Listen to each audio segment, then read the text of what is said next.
the second round. Okay, are you all waiting and attentive? Yes. Are you ready to press on with the second round? Yes. Are you going to welcome to the stage? Well, don't say yes, just clap when you do. Please welcome to the stage with a massive round of applause, Mr. Spliff Richard!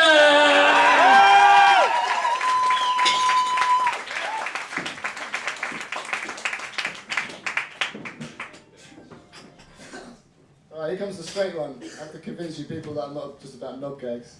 I went to college a couple of years ago, see, responsible, and I spent a lot of time on early morning commuter trains between here and Worthing, which is what these kind of thoughts are about. Sometimes I see us all sitting on trains, pressing those mobile microwaves up against our brains and speaking to people in distant locations.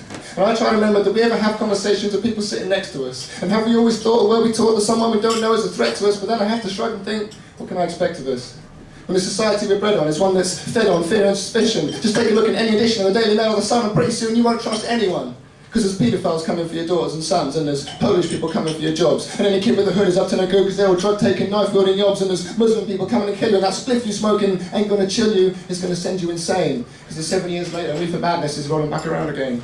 If you believe all you read, you wouldn't heat the streets without a vest. When here in the West, our standard of living is actually one of the best. Just try a little test, compare us with the rest of the world for shit like life expectancy, literacy, infant mortality, natural disasters, police brutality, landmines, disease, violent fatality. Soon you'll see the reality that life ain't so scary over here. So we've got to find new shit to fear, like immigration. When the whole reason people come flocking to this nation is because of the position of economic domination achieved by centuries of exploitation of everyone else. And now we're sitting on the wealth and want to keep it for ourselves. Up come the borders, the barriers, the guards, saying if you ain't got a visa or visa card, get the fuck out of my yard. Because the thing about money is the more you make it, the more afraid you grow somebody's going to take it.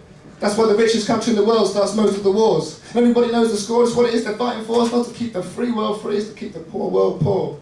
So excuse me if I'm lacking in patriotism, but this so-called war on terrorism I just ain't buying. Because there's a lot of shit I already find infinitely more terrifying, like crumbling thick coastlines and rising sea levels and rising racial tension, or growing old in the future with no healthcare and no pension. That's what the people they say are attacking are more afraid of those supposed to be defending us. What kind of direction they're sending us, going into Iraq on the back of a lie, spending billions going after Saddam while turning a blind eye to genocide in Sudan. And tell me if it's the plan to go after evil dictators and freedom haters, then where the fuck was Zimbabwe's liberators? Well, they're trying to distract us and elevate us to the status of moral high ground by criticising others for their human rights while we provide air bases for US torture flights. Whisking non-whites out of sight for legal detention, too brutal to mention, in places that don't care for the Geneva Convention. So before you buy into anything, ask yourself who's selling it. Keep one eye on the news and the other on who's telling it. Thank you.